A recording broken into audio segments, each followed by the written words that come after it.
জয় রাম, জয় গুরু, নমস্কার। গল্প কথায় রাম ঠাকুর চ্যানেলে সব বন্ধুদের স্বাগতম। বন্ধুরা, আজ আমি ঠাকুর বলেছিলেন আপনি ছাড়তে পারেন, কিন্তু সে ছাড়বে না, সে প্রসঙ্গে তৃতীয় পর্ব। গল্পটা আসলে অনেক বড়, আর আমিও সব সংক্ষেপে বলছি না। কারণ হলো অজিতবাবু তো নাম ভুলে গিয়েছিলেন, এরপরে কিভাবে উনি নামটা স্মরণে আনলেন, সেজন্যই কথাগুলো আমি আপনাদেরকে জানানোর জন্য কয়েকটি পর্বে ভাগ করে নিলাম। গতকাল বলেছিলাম অজিতবাবু স্বপ্ন দেখেছিলেন। স্বপ্নটি হলো, স্বপ্নের কাহিনী উনি বললেন।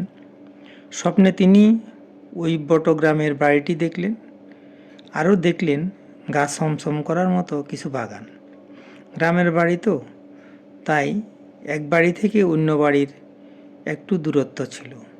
এক বাড়ি থেকে অন্য বাড়ি যেতে হলে ওই বাগানগুলির মধ্য দিয়ে যেতে হতো। ওই বাগানগুলির মধ্যে কোথাও বা ছোট ছোট নালা পার হয়ে যেতে হতো। ওই নালাগুলির উপর ভালো কোনো সাঁকোর ব্যবস্থা ছিল না।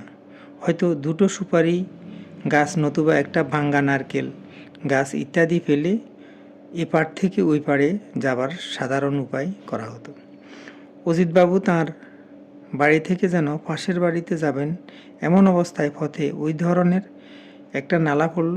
নালার এপার পর্যন্ত গিয়ে অজিতবাবু থেমে যেতে বাধ্য হলেন। নালার উপর যাবার জন্য একটি গাছ ছিল ঠিকই, কিন্তু ওই গাছের মুখেই তিনি 4-5 বছরের একটি ছোট মেয়েকে দাঁড়ানো অবস্থায় দেখলেন। মেয়েটির মুখমণ্ডল বিধবা বড় মহিলাদের মতো সাদা কাপড়ে আবৃত ছিল, ও পরনেও সাদা কাপড়। ঘুমটা এমনভাবে টানা ছিল যে মেয়েটির মুখ কিছুতে দেখা যাচ্ছিল না। প্রথমে এই দৃশ্যটি অজিতবাবুর নিকট খুব একটা খারাপ লাগেনি, কিন্তু কিছুক্ষণের মধ্যেই তিনি অবাক হয়ে ভাবতে লাগলেন, এখানে মেয়ে এলো কোথা থেকে? কিভাবে এই মেয়েটি এখানে এলো? এই ভাবনা মনে উদয় হওয়ার সঙ্গে সঙ্গে তিনি লক্ষ্য করলেন যে ধীরে ধীরে ওই ছোট মেয়ের মুখ ঢাকা মূর্তিটি ক্রমশ বড় আকার ধারণ করতে লাগলো। পূর্বে তিনি ভীতিগ্রস্ত ছিলেন না, কিন্তু এখন তিনি ভয় পেয়ে গেলেন। এখন তার মনে ইচ্ছা হলো ওই মূর্তিটা রাস্তা থেকে নিচ্ছিন্ন হয়ে যাক, কিন্তু কোনো জাগতিক অস্ত্র প্রয়োগ করে যে ওই মেয়েকে দূর করা যাবে না, এমন একটা ধারণা তার মধ্যে কাজ করল। এক্ষেত্রে তিনি একে একে বিভিন্ন ঠাকুর দেবতার নাম স্মরণ করতে আরম্ভ করলেন। তিনি আশ্চর্য হয়ে লক্ষ্য করলেন যে একজন দেবতার নাম করার সঙ্গে সঙ্গে বাড়ন্ত মূর্তিটি কিছুটা ছোট হয়, এবং কিছুক্ষণ পরে অজিতবাবু ওই দেবতার নাম করতে থাকলেও মূর্তিটি পুনরায় বাড়তে থাকে। তখন অজিতবাবু ভয়ে অন্য আরেকজন দেবতার নাম স্মরণ করেন। মূর্তিটি পুনরায় কিছুটা ছোট হয়ে যায়, এবং তারপর যতই ওই দেবতার নাম করা হোক না কেন, ওই নারী মূর্তিটি বাড়তে আরম্ভ করে। অজিতবাবু বাধ্য হয়ে অন্য আরেকজন দেবতার নাম স্মরণ করেন। বিশেষ লক্ষণীয় ছিল এই যে বিভিন্ন নাম উচ্চারণের আন্তরিকতার সঙ্গে পালা দিয়ে যেন ওই নারী মূর্তির হ্রাস-বৃদ্ধি ঘটছিল। অজিতবাবু স্বপ্নেই বুঝতে পারলেন যে একটা অলৌকিক কিছু চলছে, এবং এর সমাধান অলৌকিকভাবেই করা সম্ভব। তিনি এবার শ্রীরাম ভক্ত হনুমানজির নাম স্মরণ করলেন, তবু কিছু হলো না। অতঃপর রাম নাম নিলেন, তথাপি ওই মূর্তিটি নিশ্চিহ্ন হলো না। একটু সময় পরে পুনরায় বেড়ে যেতে লাগলো। তবে তিনি লক্ষ্য করেছেন যে রাম নামে ওই মূর্তিটি সর্বাপেক্ষা ছোট আকৃতিতে নেমে এসেছিল।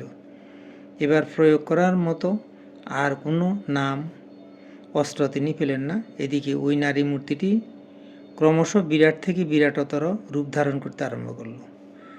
অজিতবাবু ভীত, অথচ কোনো উপায় নেই। তিনি মুখ তুলে আকাশের পানে যতটুকু দৃষ্টি যায় তাকালেন। বন্ধুরা, এর পরবর্তী অংশ আবার আমি আরেক পর্বে বলবো। এখন আমি শ্রী শ্রী ঠাকুরের দু একটি বাণী পড়ে আপনাদেরকে শোনাচ্ছি। ঠাকুর বলেছেন, যাহা ভগবান করেন তাহাই হইবে। সর্বদা নাম করিবে। নামের দাস হইলে কোনো অভাব থাকে না। নামেই স্বভাব বলিয়া আখ্যা প্রকাশ আছে। ঠাকুর আবার বলেছেন, জগতে কাহারও দোষ দেখিতে হয় না। প্রাক্তন লব্ধ হইতে স্বভাব হইয়া থাকে। পরের দোষ দেখিয়া নিজের সত্যতাকে নাশ করিতে নাই। বেদবাণী 1। বন্ধুরা, আজ এ পর্যন্তই। আগামী দিন আবার শ্রী শ্রী ঠাকুর সম্পর্কে গল্প বাণী নিয়ে আপনাদের সাথে থাকব। বন্ধুরা, চ্যানেলটি যদি আপনাদের ভালো লেগে থাকে তাহলে সাবস্ক্রাইব করে চ্যানেলটির পাশে থাকবেন। আর নতুন বন্ধু হলে সাবস্ক্রাইব করতে ভুলবেন না, পাশে থাকবেন। বেশি বেশি করে লাইক, শেয়ার, কমেন্ট করবেন। ধন্যবাদ, ভালো থাকবেন। জয় গোবিন্দ, গুরু কৃপাই কেবলম।